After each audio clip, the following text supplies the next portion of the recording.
terrific crowd. We're expecting a bunch more too. So let me get the recording going. Okay, great. For any of you who have friends who are not able to make this event, we are recording it. So we'll be happy to share the recording on our website following the event.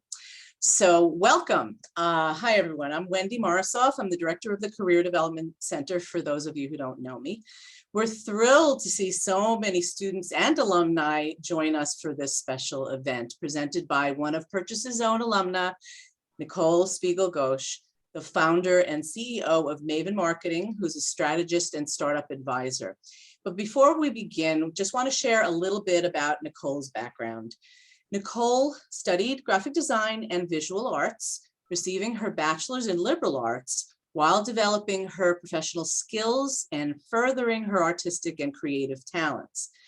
Working in various industries, furthering her skills in design, marketing, writing, and promotions, while working for advertising firms, media, publishing, later receiving her master's degree in graphic communication and management and technology at NYU. She also gained a deeper knowledge about a subject near and dear to her with her senior capstone work on barriers to women's entrepreneurship.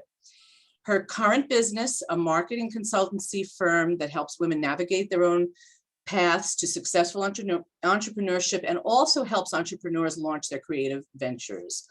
Nicole is a great example of how career resiliency and using one's career experiences to become multi-skilled can empower one, and empowered her to move forward to design and launch her own business model. But I will let her tell the rest of her story. Take it away, Nicole. Hi, everyone. Wendy, thanks for that great introduction. I'm really excited to see you all here. Just very quickly to give you an idea of the flow of the talk, I'm going to take you through a little bit of my own experience as an entry point for business thinking. Then you'll get some examples of what business thinking is and how you can use it, followed by some client examples, and then we'll open it up to brainstorm some of your own business challenges or ideas. And then we'll wrap up and do Q&A. So with that, let's get started. Hold on a second. So to start, if you only walk away with one thing from today's talk, I want it to be how you can use business thinking to help you realize your creative entrepreneurial vision. Personally, I never planned on becoming a creative entrepreneur. When I graduated Purchase in 1999, all I wanted was to become a graphic designer. But I had already taken a job with the New York New Media Association, or NYNMA. I had been an intern in their internship program the year before, and when the internship ended, they hired me to manage the program. So why am I telling you about this? Basically, I look at NYNMA as where I first started learning what I think of as business thinking. When I stepped into the role of managing my program, I had a lot of big goals for it. I wanted to increase the program size, get funding for it, get high-level partnerships and sponsorships. In order to accomplish any of that, I had to look at the program as a whole, the same way you would any business. That meant looking at marketing, sales, operations, finance. So through that process of looking at it as a whole, I was able to connect the dots between having a vision and executing on it. And we succeeded. In 1 year, I doubled the program size. I created a revenue stream for it through recruitment fees. We got grant funding, and we got a high-level sponsorship to help streamline our operations, which freed us up from a lot of administrative work to do more of the high-level stuff we wanted to do with our program. Now, this isn't to say that it was all wins. Business thinking is not necessarily a guarantee. You know, just because you look at something and it makes sense on paper doesn't mean that it's always going to work out. For example, one of the high-level partnerships I was going after was with Monster.com. And our program, as an internship program, placing college and high school students in paid internships, seemed like a perfect fit for Monster.com, which was a job site, right? Looked good on paper, but they passed. They totally did not go for my pitch. So that's an example of how something can look good on paper and still not work out. So even though I was having some success at NINMA, I still really wanted to be a designer. So that led me to John Wiley & Sons. I left NINMA despite the success I was having there, and I left to go to Wiley. At that time, Wiley was one of the top 3 nonfiction publishers. And I thought, okay, here's my chance. I'm going to be a designer now. I've been waiting all this time. And the funny thing is, similar to NINMA, I would work my way up.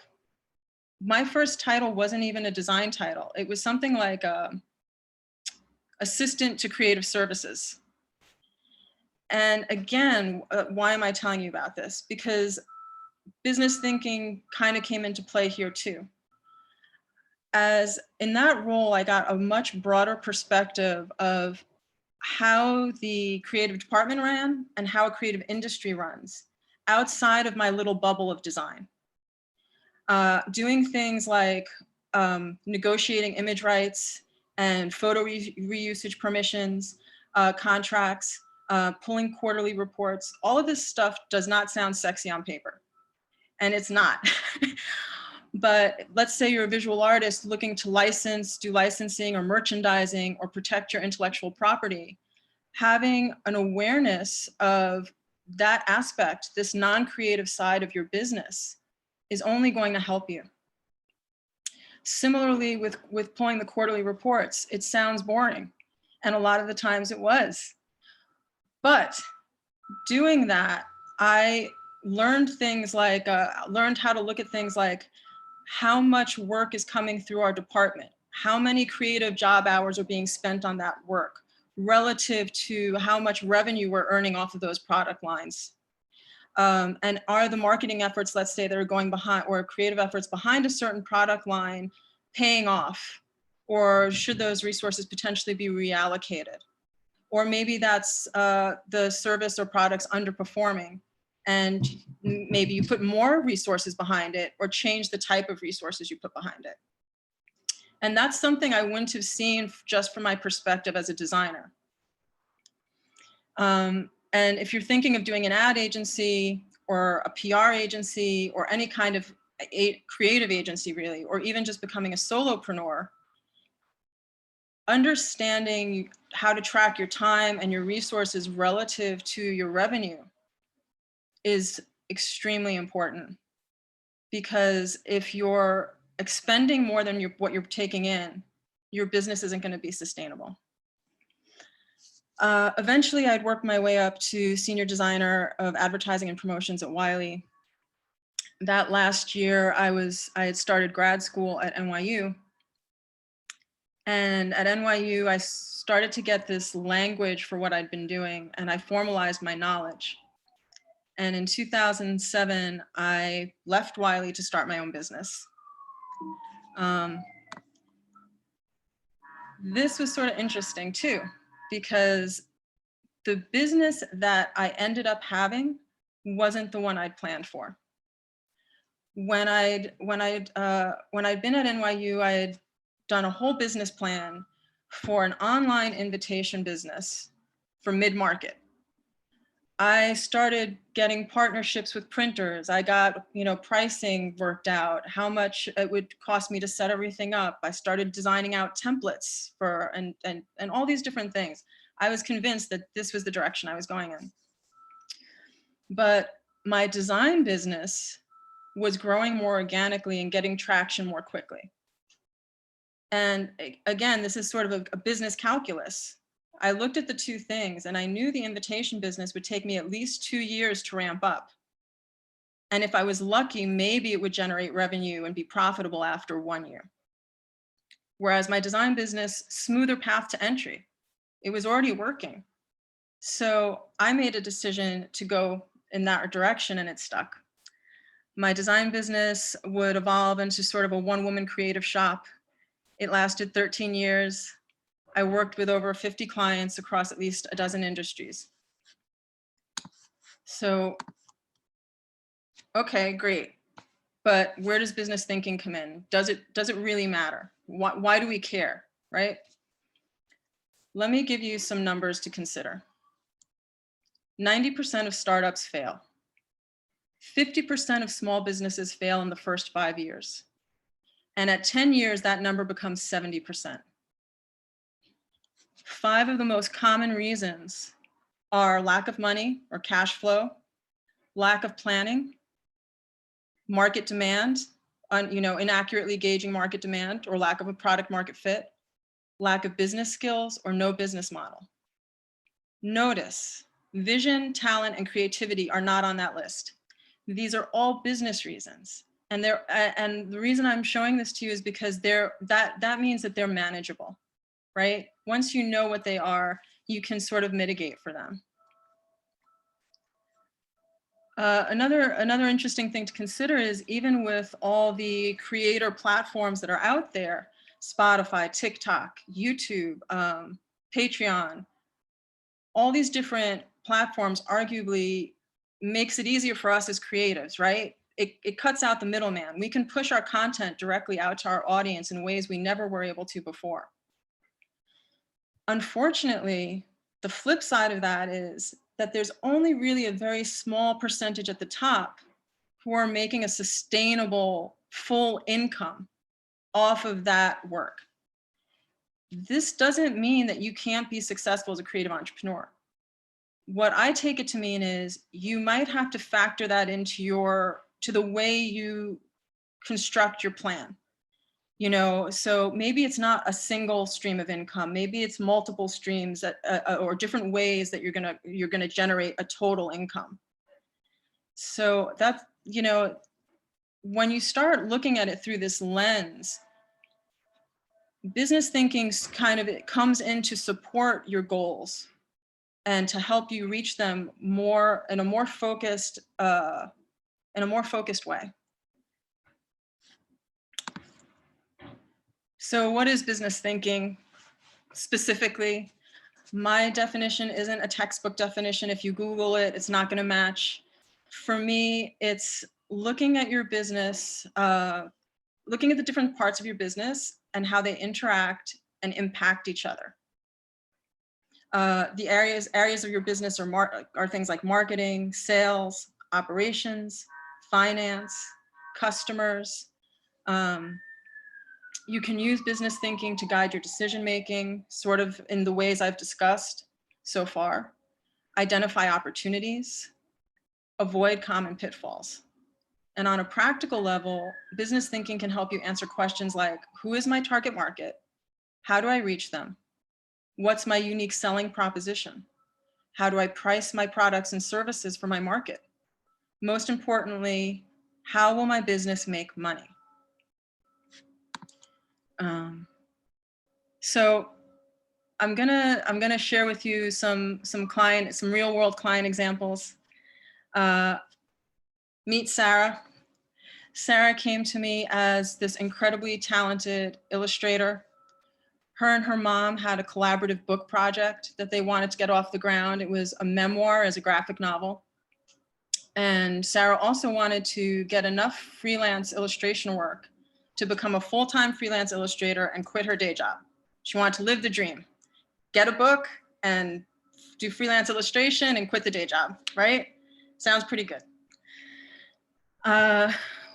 And again, listening to them, a couple of things came to my mind, even in the initial conversations.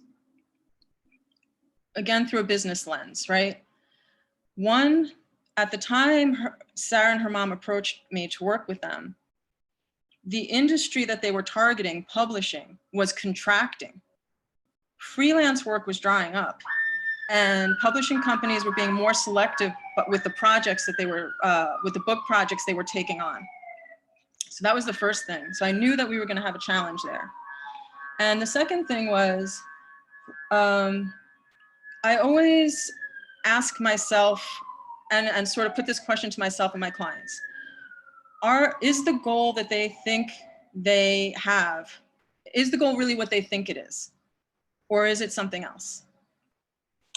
In Sarah's case, it was something else in a way, because getting the book published or freelance illustration, all of it could be wrapped up into this one big umbrella goal of creating a brand platform for her. Once she had a brand platform, then she could pivot to anything she wanted, merchandise, workshops, whatever she wanted to do.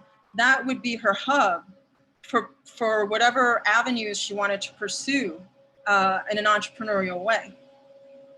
Sorry about the background noise, guys. And that goes to asking the right questions. I'm gonna take a minute to let the construction noise pass. Sorry. I actually thought that was coming from a dorm. So I'm so sorry. They decided, okay. They decided to work on my street at this exact moment. We all have these things that happen, faux pas with Zoom. It sounds like it's quieted. Okay. Are they almost done? Okay. So what's one of the main strategies I used with Sarah is something that, again, it's not a textbook kind of thing. I call it low-hanging fruit. Low-hanging fruit is anything that you have or that you already have or are doing that you can leverage to help meet your goals. That's how I think of it. And in Sarah's case, she had standing in the art community already. So we were able to leverage her reputation. We had my industry knowledge. I had both worked in publishing and knew the ins and outs, and I'd worked for several of the major publishers that she was targeting. Her and her mom's network and contacts. And lastly, Sarah had a treasure trove of existing assets. And what I mean by that is content and illustrations and artwork that I could quickly deploy to promote her and get her publicity and whatever other sort of tactical things we would do. So the outcomes. And this is actually important. A lot of people talk about what they do, but they don't talk about the results. Whenever you're trying, whether it's for yourself or for a client, you always kind of want to have, you want to have those goals in mind and see if you hit the marks or if you miss. And it's okay to miss, but you're going to want to know why. In this case, we hit most of our marks.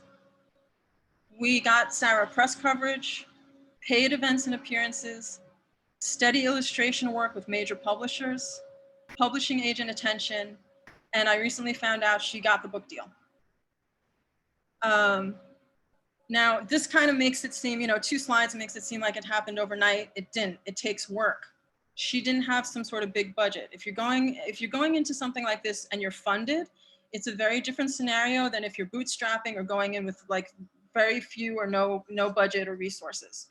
So Sarah and I worked together for 2 years to accomplish this sort of first batch of results. A good portion of the first couple of months of that first year were spent just getting what I call her operations or her machine in place. Making sure her site was set up, making sure all her materials, all her collateral, she had a press kit, long bio, short bio, pitch. We were getting the manuscript in shape so that she could pitch publishers, target outlets, target accounts, all this sort of big piece of behind the scenes work. We did that first because if we hadn't done that first, it wouldn't have been a smooth ride to do the rest of the stuff that came after. And it all came from properly identifying that goal, defining that goal at the beginning. Spending the extra time to re-examine it and kind of push it around and see, okay, is this really what we're aiming for? Because once you have that goal in front of you, the strategy and the tactics and everything else tend to fall into place. Because as you're planning, you just keep referring back to that goal. And you ask yourself, does it match? Does it align? Does this activity further my goal? Okay. So that's kind of a lot, but gives you an idea of how this process works. Another example, a more recent one I have for you is Kristen, my wonderful client, Kristen. She is a joy. She opened a virtual yoga studio right at the beginning of COVID. I think it was something like March or April. And one of the reasons I'm using Kristen as an example here, even though she's not necessarily a creative business, is because I think a lot of what I'm going to talk about can be applied to a dance studio, a production company, a theater company, anything like that. There's going to be some applicable lessons here. So the thing with Kristen is when she came to work with me, she actually already had a good amount of stuff in place. So what she was coming to me for wasn't to get started. It was to optimize and ramp up and improve upon what she was already doing and make it more targeted and make it work better and faster. And one of the key things with Kristen, similar to, actually, now that I think about it, similar to Sarah. So the same way when Sarah came to me with her goals, I was like, uh-oh, publishing industry is contracting. I don't know if this is going to be such an easy sell. Kristen came to me with a virtual yoga studio, and timing and external forces play a factor here too, in a big way. I don't know how deep you all are in marketing, but I refer to this as calling in SWOT. SWOT is a form of marketing analysis, was a term for a type of marketing analysis that looks at strengths, weaknesses, opportunities, and threats.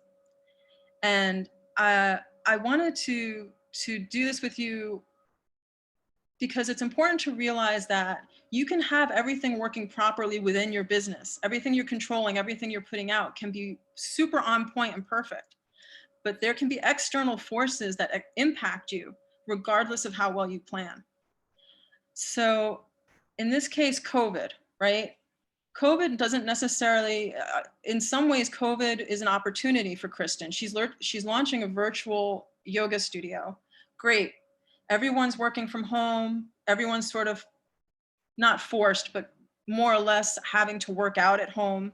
You know, they're not going to gyms and stuff like that. And she doesn't have to pivot from a brick and mortar business to a virtual business. Her whole business model has been set up from the beginning to run smoothly and make the experience for the customer a smooth one and very natural. On the other hand, COVID in this instance could also be seen as a threat. And I'll tell you how.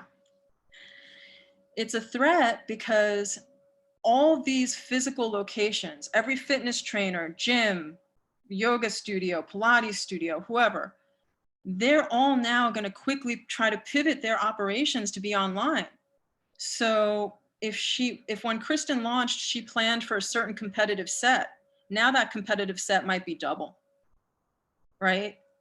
Not to mention a lot of the gyms and stuff like my YMCA, for example, they put their programs for free. There's also free stuff you're competing with.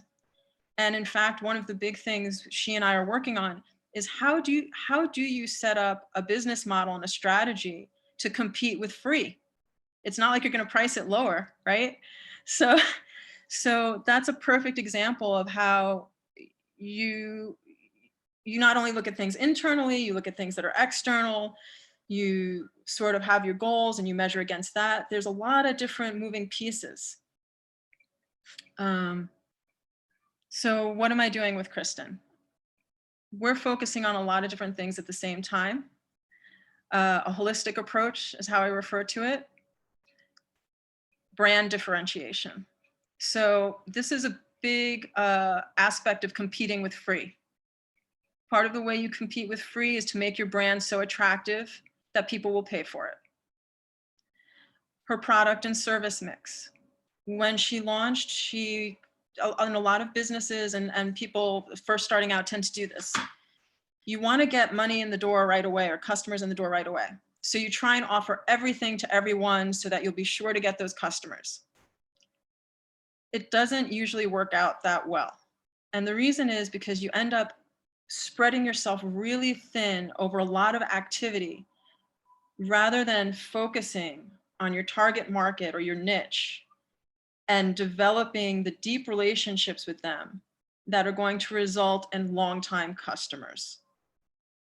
So we looked at her product and service mix to, really fine-tune that. Pricing strategy. It was very tempting during COVID for a lot of businesses dropped their prices, or like I was explaining before, started offering things for free. So it can be tempting to have this race to the bottom to see who can be the least expensive and have that as a way of getting a way of getting customers rather. I will not say that that's something that can't work. I'll take Amazon as an example of a business that part of their strategy was undercutting and being the lowest price, undercutting publishing for the first 2 years, publishing prices was part of their strategy. But if you're going to do something along those lines, I don't think most of us are, but if you are going to do something along those lines, you have to make sure you have the cash flow or the cash to burn through to do that. And you also have to feel pretty confident that after that 2-year mark or 5-year mark or whatever it is, you're going to be able to raise your prices and recoup your losses and be the big success that you think you're going to be. Growth strategy. So she's experiencing growth. We're looking at how to accelerate it. Deepening marketing and customer insights. This goes back to figuring out who your target market is. Usually most entrepreneurs have a gut feeling about roughly who their target market is. But that by itself usually needs to be refined. You want to know them inside and out. Where do they shop for products and services like yours? At what point along their sort of customer journey are they ready to buy or sign up or whatever? Demographics, so age, ethnicity, what they read, where they what else in demographic? Age, ethnicity, household income, psychographics, habits and behavior, basically all of the deep marketing profiling stuff. You want to dig into that. So the results. With Kristen, we're still work in progress. Some of the results though have been, in her case, a regular marketing cadence. And I talked a little bit about that with Sarah. It's very hard to deploy any type of strategy or tactics if you don't have a regular cadence and a process. So just getting that regular marketing cadence and figuring out what your setup's going to be, that can actually play a role in your success. Your process, your organization, and making sure that it supports whatever activities you have planned. With Kristen, we also did email and website optimization. So making sure that the emails are compelling and not, the message isn't muddy, that there's certain elements of emails that make them perform better, best practices, always having a call to action as an example of one. Website optimization, so making sure that your website is not optimized, not just for search engines, but also to capture, especially if you're doing anything online, you want to make sure that it can capture the traffic and convert it from off of your marketing. You want that funnel. Zeroing in on her audience and refining her product and service mix. We talked a lot about that already. Okay. So what are some of the other things you can do and use in your business right now? Strategies. Here's a couple. We already talked about identifying the low-hanging fruit. What sort of assets or activities or actions, what do you have right now that you can leverage to help you in your business? Pain points. So fixing pain points or improving on experience. I'll give you a COVID example again for this one. A pain point during COVID was in-store shopping. Even customers even stores that stayed open, customers didn't want to go in the store. So those retailers who could pivoted to offer curbside pickup. That's fixing a pain point, right? Improving experience. Warby Parker. I know this isn't a creative business, but it's one you guys will probably be familiar with. Warby Parker and eyeglasses. Part of what was broken with shopping online is that you didn't have the trying on experience that you had in store. So Warby Parker has a whole sort of at-home trying on experience that improved buying glasses online. That's an example of improving experience as a strategy. Unlikely combinations. And this is one of my favorites. I don't know how many of you are familiar with the Martha Stewart and Snoop Dogg collaboration. That's a great example of an unlikely combination. And one that I like to call pulling it apart or separating things out. So it used to be photographers would get wedding photography gigs, and wedding photography was just, you know, maybe a little bit of getting ready, but mostly the day of the event, wedding photography. Slowly but surely, it's been pulled apart. I don't know if any of you have noticed this, but it's been pulled apart. You pulled apart the experience. So it's not just about the one day. Now it's about engagement photos and pregnancy photos and maybe some other part of the experience photos. So if you were a photographer, you've now just created a bigger package for yourself. Now you can charge for a whole suite of services as a bundle, or you can offer them separately. So that's an example of pulling something apart or looking at its components, features, stages, or phases. The features one especially, you'll see it in tech products a lot, pulling out a core feature and making it its own product. Some tips. A lot of these tips are things that I've sort of indirectly already covered. Discovery. When you're first thinking about contemplating your business, or you're first doing your business planning, or however you're approaching it, it's important to know where you're starting from, sort of a self-evaluation. And that can be in terms of resources, goal setting, figuring out what your brand is going to be. And when I say brand, I don't mean a logo. I mean, what is my business? Who is it for?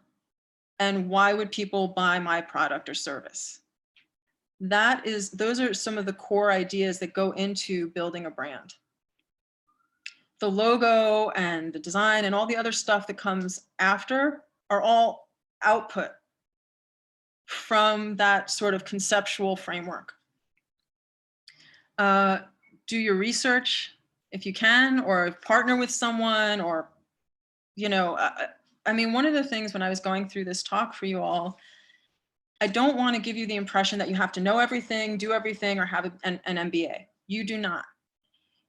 In fact, it's really helpful to have mentors, business partners, or people you collaborate with. You can put together an advisory board of business savvy people or friends that you trust who seem to have a business head. You do not have to do everything. The goal of this talk is to just kind of make you aware of the other stuff, so that even if you don't do it yourself, you can get help or partner with people or delegate to help with these decisions and activities. So market research, industry research, competitor research, customer and user, research. There's a lot of different types. Setting realistic goals. What will success look like? And once you think about what success will look like, is it realistic measured against your resources, your capabilities, and the market? A lot of times, especially when we're starting out, you might have a really lofty goal. So for example, maybe my goal is to have a multi-million-dollar business and a 100-person team. And I want to do that in 1 year. But I'm only starting out with $5 and just me. So you sort of want to, it's good to have the lofty goal, but you want to put it in context and make sure that it's attainable. And if it's so far out that it's going to take a certain amount of time, then you put in the interim goals along the way, right? You build in the steps. asking the right questions we talked about, sort of checking your assumptions. Does the data you've gathered support, you know, what your your operating premise? Test and iterate. This means test what you're doing. So from a marketing standpoint, those of you who are more on the marketing side, test your email copy, test how the visual design is performing, test stuff on your site, be looking at the analytics and see if there's stuff you need to adjust. And I mean, some of this I don't know how deep, I don't know if you all as entrepreneurs would be doing this part directly. This is something you might have someone do for you. And importantly, document your insights. So as you're learning stuff, if it all stays in your head, you're never going to remember it. Document what you're learning, especially if you get customers. Great things to document are your wins, your losses. If you have a big project or a big campaign and it's a bust, try and figure out why. If you have a big campaign and it's more of a success than you thought it was, you might want to try and figure out why so you can replicate it or replicate aspects of it. Tactics. Again, I don't want to go too deep here and bore any of you who aren't into the marketing talk. I'm a big fan of Ginny Dietrich's Peso Model as a framework. Peso stands for paid media, earned media, shared media, and owned media. There's a lot of buckets of things that fit in each one of those. You can think of owned media as those assets that you create yourself, like your content, your artwork, your videos, right? That's owned. You don't have to pay for that. You don't have to whatever. Shared, think of something like social media, right? You're able to put your stuff out on that platform, but you don't own it and you can't really completely control it. So it's shared. Earned media, this probably PR people will recognize. That's when you get press or industry recognition and things like that. So it's not that you've paid for it, but you're not creating it, you're earning it. And paid media is exactly what it sounds like. So paid advertising, paid search, paid whatever. Especially for creative entrepreneurs, and it's also what I did with Sarah, I focus on building up the owned, shared, and earned before moving to the paid. And the reason is, if you move straight to paid media, you might not have the audience yet or the traction yet to make it worthwhile. Whereas if you've built up your own shared and earned, it's pretty likely that the paid media will be a better investment. Does that make sense? Okay. And this one, you know, I have a lot of, like all of you, I'm a Purchase alum. I have tons of creative friends and colleagues. And we all define success differently. It is okay as a creative entrepreneur to define your success in whatever way works for you. If you want to have a multi-million-dollar brand empire, woohoo, more power to you. I will be cheering you from the sidelines. You could also define success as a creative entrepreneur as kind of incremental revenue stream that you use as, you know, your retirement or a nest egg or vacation money, whatever.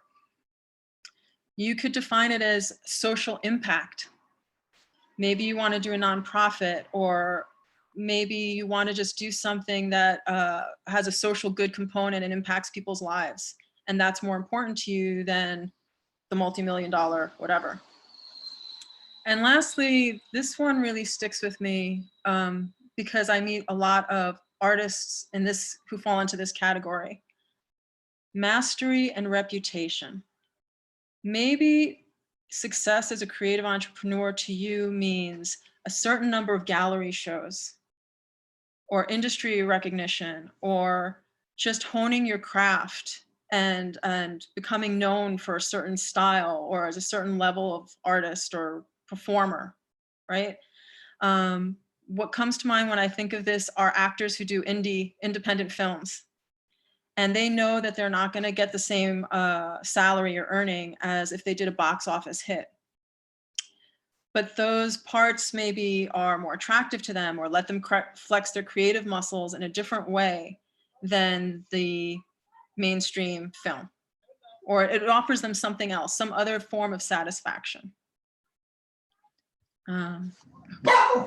So, oh my God. Sorry, she's a beagle. I can't control her. So this I'm opening it up. I'm opening up the floor to you. This is your time. If any of you have some business ideas or challenges that you want to talk through now, I have left this time for you. Looks like Meg has a question. Okay, let me see if I can see the chat. Hold on, guys, bear with me. I'm trying to find the chat. Sorry, can you? Well, Meg, if some people want to unmic themselves and just that's share, is perfect. that okay? So Meg Yeah. was the first person I saw. So why don't you go ahead, Meg? Hey, Meg. Hello. Thank you so much for all of this insight. I am an actor. And so all of these words kind of really intimidate me. And I don't really have like a perfectly formulated question. You just like saw me like start to think about having a question, but I guess what I'm wondering is like, if I'm not making a business, like if I am the business, like I'm marketing like myself as an actor, how does that change like the business model? So I think there's going to be similarities and differences. When you're marketing yourself as an actor, basically what you're doing is creating a personal brand to a certain degree. And if when we get off this call, you want to look for resources or chat more, whatever, that's fine. What I would say though is if you Google personal brand, tons of stuff, and also your program probably has a lot of resources that are more knowledgeable about the acting industry than the film industry than I am. But you know, you want to, there's a lot of different ways you could market yourself as a personal brand. First of all, again, you want to know your audience. So how does it work in your industry? How do people hire actors, right? So is it only open call? Is there a way that you can attract similar to publishing? Is there a way do you always need to have an agent to try out for certain roles? If that's the case, then your target market is agents. And how do you attract an agent? So then you start building backwards from there. And in terms of getting materials in place, right? I think are headshots still a thing? I'm sorry, I'm a little old, but so you know, get your materials in place. So if it's a headshot, a bio, maybe short videos showing your versatility, like a highlight reel or something like that, right? What else?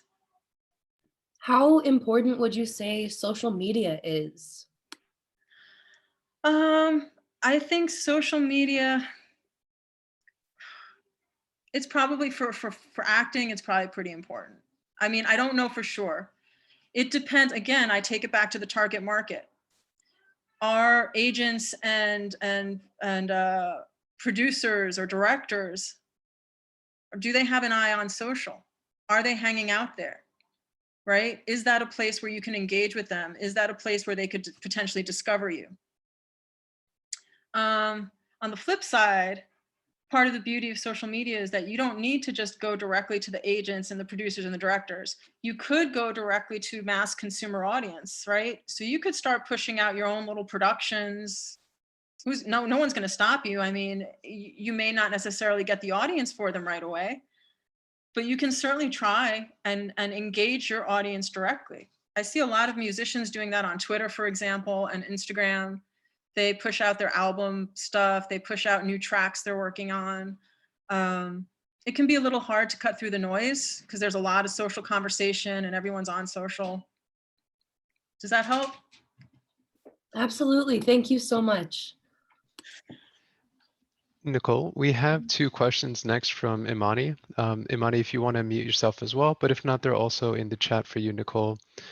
Starting from, I'm planning on starting a translating business. How would I do that? Huh, that's interesting.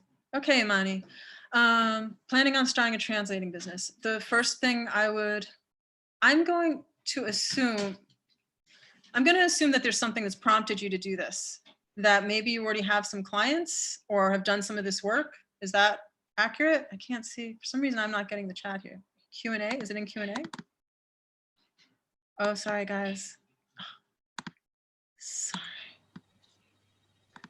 It should be on your bottom taskbar right next to share screen on the left side. It should say chat. Okay. It'll pop up as a window for you. Okay, sorry. And as the screen view, since you are sharing your screen, sometimes it may also be on top. Sorry, all. Just bear with me. Chat. Oh, perfect. Oh, I see you all now. I'm so sorry. Have patience with me. I'm used to being an attendee, not a host. Okay. Okay. So Imani, I'm a poet. Oh, well, who's the translator then? Oh, translating. Okay. I wanted to also have a business for that. Okay. All right, Imani. This is sort of a complex question. I would say whatever business you're planning on starting, I would look to see if there's a market for it, right? And there's a lot of different ways to do that. You can do a little bit of research. You can test the waters and try and get some clients. So the first thing I would look at is there a market for it? And who is that market? So is it individuals? Is it media companies? Is it corporations? Who's the target market? Because first you establish that there's a market there, then you figure out who they are, and then you work on how you're going to target them and what materials you need to approach them. Does that make sense? Yeah, I mean, it kind of does. So I would just you're saying just to like research it into like the Google search engine. Google search isn't bad. What I would say is to New York, the New York Library, you can probably get online access. They have a business library. I'm going to share the resources with you all at the end. That gives you access to lots of marketing and industry databases where you can find this sort of information more readily almost than on Google. Because Google is going to give you free information, which is good, but some of the deeper information is proprietary, and the library lets you access that for free without having to pay for it. What languages do you want to translate from and to? I want to translate English to Spanish, and no, ASL would be an interpreter. Yeah, English to Spanish for documents, like working with documents. Okay, so I mean, my gut is that there is a market for that. But you know, you would confirm it with a little research. You can look at the Science Industry Business Library has these business case studies, like they have a book of them, and they sort of help you structure a business plan and figure that out. So that's a good reference. And you can also see if there's a market, like you look under translating services and you see what the industry outlook is for that market. But honestly, my gut is that there is a market for that, and you might want to just try getting some clients, figuring out who you would approach. So is it gonna, you know, maybe it would be publishers, I guess, or it could be companies. Those are two potential markets. If there's another example, like maybe there's ad agencies that serve a bilingual market or a multicultural market. They would be happy to probably pay for translation services. The one catch I see with that is there's a lot of automation going on in translation right now. So Google Translate and stuff like that. But having a human translator is still different than an artificial one. So that. Oh, I'm not like what if I wanted to work from home? I don't see why you can't. You know, would it be like the same thing? In that case, so you probably set up a website. Before you set up your site, you'd figure out what your services are going to be, how you're going to package them, and who you're going to offer them to. Okay. And then you set up your website or however you're going to offer the services. To work from home, you would probably offer the services virtually. Okay. Good? Yes, thank you. More? Do we have? We also have a question from Una. Where do you think is the best platform place to connect with other entrepreneurs? Okay, so there's a ton. That's a great question. I think meetups, the different meetups are great, depending on what type of entrepreneurial, what area you're interested in. So tech entrepreneur, creative entrepreneur, arts, media, whatever. There's meetups. There are some really great meetups for all of the different areas. There are some good newsletters, like there's paid groups that offer free newsletters. And they're a great source for startup and entrepreneur type information. I could dig into, if you contact me, if you email me after this, I can dig into my sort of Rolodex and put some of those links together for you. Do they know what a Rolodex is now, Nicole? Sorry. No, that's okay. Sorry. Their moms probably have it, or their partners. So let's see, but and also a lot of times there are alumni groups. Alumni groups are great for that kind of networking. Hello. Yes.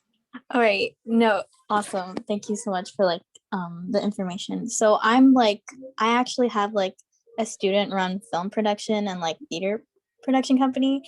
And right now, I think where we're struggling is definitely cash flow, but as well as in marketing and as you said, collabing with other entrepreneurs and having mentors. I feel like that's what we're lacking right now.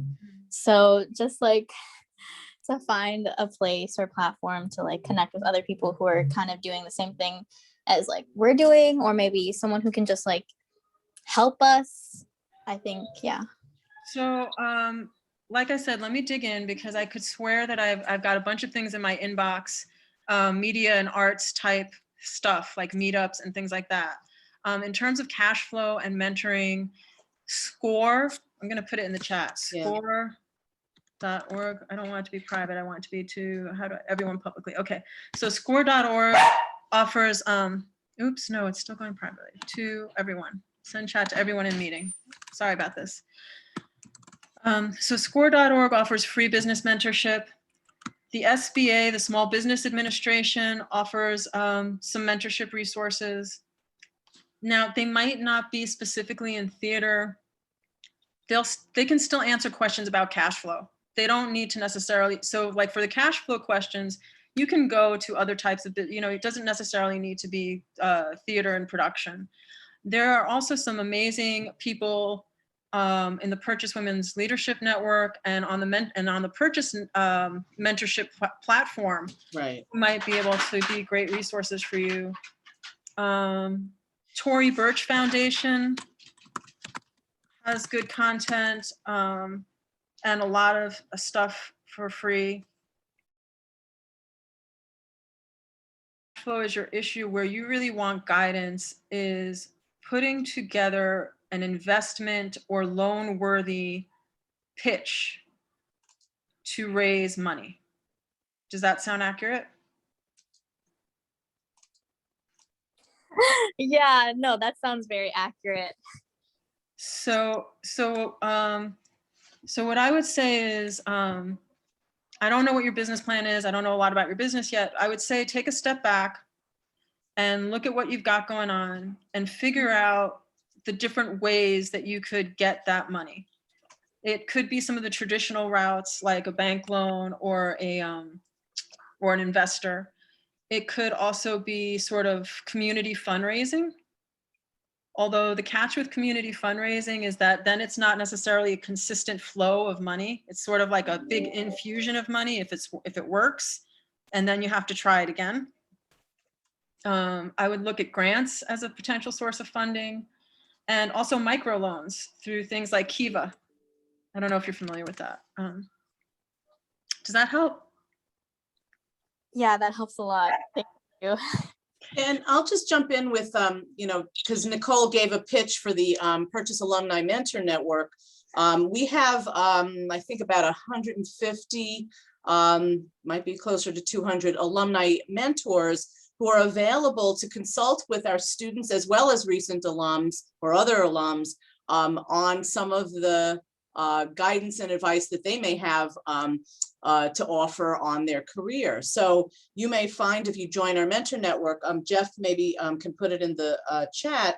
If any of you are welcome to join the Alumni Mentor Network, you can actually ask what, that you would like to meet alums who maybe are have entrepreneurial careers in nature and are looking for some advice and guidance. So we might be able to, then the system will match you with a couple of alumni who might be able to provide this kind of help to you. So it's worth a look. And also, we can help you look on LinkedIn to see if we can find other entrepreneurial alums, which is another resource. So I see a question that popped up here in the chat to me directly. I want to make sure I try and get everybody. Somebody asked me, how long does it generally take to develop a business? It depends on what type of business and whether and how quickly you get traction. Most businesses don't become profitable until after the second year. And that's an optimistic sort of projection. It doesn't necessarily take long to develop one. A tool that you can use to plan one at a high level is this, I'm putting it in the chat right now, something called Lean Canvas. It's sort of like a flat, quick way to sort of plot out the different parts of your business. In terms of developing one, it always depends on resources, money, time, how good the market is. So for example, if you're trying to have a restaurant business right now, you better be ready for it to take at least 3 to 5 years, right? Because, and you need to be prepared to have that cash flow to support it.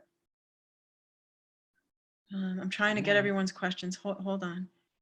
Which I use, how do I find a market to sell patterns or artworks? Okay, so for Anuja, I hope I'm saying your name right. Illustration skills to market. So I would look at, it depends on how much money you want to make selling the patterns or artworks. Okay. So there's there's stock photo and stock illustration sites that you might be able to get a little bit of revenue from. Mm-hmm. You could also try something direct like Etsy. Okay. Even you can probably do stuff directly through Instagram. Although I haven't used Instagram as a shopping platform for this type of stuff. I have seen other illustrators though who sell, like they promote through Instagram and then they sell through their own site or third-party site. Does that help? Yeah, thank you so much. Who else? Sorry guys, bear with me. What role does networking? Okay, so someone asks me, what role does networking, knowing a vast amount of people in different professions, play in being successful? A good network's always helpful. And that doesn't mean, like, sometimes people think that just means collecting as many connections or whatever, friends or LinkedIn people as you can. When I say a good network, I mean a network of people who are the types of people who will mentor you or advise you or champion you or help guide you or be good collaborators, be potential investors, be good partners, potentially. So the network doesn't, to a certain extent, yes, you want it to be broad, but you also want some of it to be deep because you want those connections to be quality connections. If they don't know you well and you don't know them well, then it's not really going to help you when it comes to those more high stakes types of situations or asks. Does that make sense? And actually, we're having an event tomorrow. The Purchase Women's Leadership Network is having something on networking tomorrow. I think it's tomorrow evening. And it looks like it's going to be really good. I would definitely tune into that if you can make it. There is one other way in which networks do sort of play in. If you're starting a business where you're going to have a leadership team, a certain number of people, it's not just going to be you by yourself, then your network can become pretty important, because that might be where you pull people for your leadership team or an advisory board. Okay. What else do we got? People in psychology field who want to build their own business. Hold on. Okay, guys, I've got tons of questions here. What role? Okay. For people in the psychology field who want to build their own business, like consultation business for children and families, what would you recommend to self-brand, or where to start? Okay, so I've been talking to, a lot of times people reach out to me, like people who are still in undergrad reach out to me and they tell me that they don't want to work for a company or a hospital or whatever. They want to just immediately start out as a consultant working for themselves. That is perfectly doable. And if that's what you want to do, you would start by sort of that self-evaluation process, identifying your strengths and capabilities so that you can pitch yourself, like what's your brand going to be? It looks like you've already chosen a focus for children and families. Maybe you could go deeper into what that focus is going to be. Is it so children and families dealing with certain issues, right? So that would be one way to do it. And what would you recommend to self-brand, or where to start? So you could approach it that way. I'm sort of a big fan of at least getting some in-house or corporate, whatever, work experience before going out to do freelance or consulting, at least some. And the reason is so that you can get an idea of how the back end of everything works. How does billing work? How does administration work? What sort of problems come up? So that this way, when you go out on your own, you've sort of seen it from that other side. And that helps you in terms of running your own business. What else we got? What is the process of creating a website? Okay, this is a good one. Francesca, what times? Okay, all the slides. Okay. Yes, all the slides will be shared. I have some resources for you that Wendy's going to help distribute. What else? Wendy just placed the event for tomorrow in the chat. Someone asked how to build a website. There's a couple of different ways. I would say use a website builder, something that's easy that you can maintain, unless you're willing to allocate some money to having someone build it for you, or unless you have super, coding and development skills. That's great too. But something like Wix is like an easy sort of site builder, or Squarespace. You don't always need to have a full site. You could have something like about.me, where it's really just a page with a description and a call to action. You can even use your LinkedIn profile, as a hub, if that works better for you. You can publish content through there, and you don't always have to have a website. I think there's other ways to do it if you're trying to do it faster or cheaper or easier. Let's see, what else we got? What's the process in order to whatever? Nicole, would you, I'm sorry to just jump in there, but would you suggest, this related to the website, would you suggest that students maybe partner with a friend who's a graphic designer? Maybe there can be some kind of not bartering, but sort of a sharing of talents that you each could benefit from. Would that be something worthwhile as a starting point? Sure, that would definitely be worthwhile. I think the most challenging part, what really ends up being the trickiest part of the website a lot of times, isn't necessarily even building it. And with templates, you might not even need to really do that much design. It's really planning it, like planning how many pages, is it going to be a one-page website with different sections? Is it going to be multiple pages? What are those pages going to look like? What information is going to be on them? And then once you have that sort of, even if you just sketch it out, pencil and paper, right? And that is where a designer or a web designer really, someone who understands both the visual side and the coding side would come in handy. So you'd have that little plan, even if it's just a quick sketch, and then that'll help you get the copy ready for each section. You have to write your copy, get any photos you want to have up, or images or icons, whatever. Once you have all that stuff prepared, then putting up the website's a lot easier and a smoother process. Anything else? Okay. Do we have anything else, or should I go ahead? There was one that I think we skipped over. There's a question from Nia. What is the transition like leaving the corporate world to working for yourself, which is a whole new walk of life and can bring about fear in the beginning stages, because at that point you're similar to a shark out of water. So could you speak to that? Nia, thanks so much for the question and for your patience, because I know we're going long. You know, that transition, I don't know. There was stuff that was hard about it and stuff that was less hard. Okay, so I'm gonna tell you guys the unvarnished truth. When I left Wiley to work for myself, that was the first time in my life I had ever quit a job without having anything else lined up. I do not recommend that to anyone. It is the worst way to do it. But that is the way I did it. And so when you talk about fear, there was a lot of fear, because the day that I did it, I felt great. I was like, woohoo, I'm really doing this. And the day after, I was like, oh, beep, what did I just do? And I just scrambled like crazy. Yeah, there was fear, but I almost didn't have time to let it sink in because I was so focused on getting work right away. I think what you end up doing is, at least what I end up doing, is taking in a lot of information and talking to other people to help learn as much as I can to help mitigate my fear, right? And I try to sort of look at stuff as an adventure, even when it's scary, like, hey, this is something new. And I try and have that other spin on it that's a little bit more positive, so that fear doesn't win out. Does that help? Yes, it does. Thank you so much.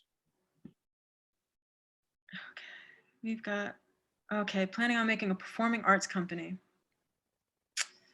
That is a tough one that I don't think I'm best qualified to answer.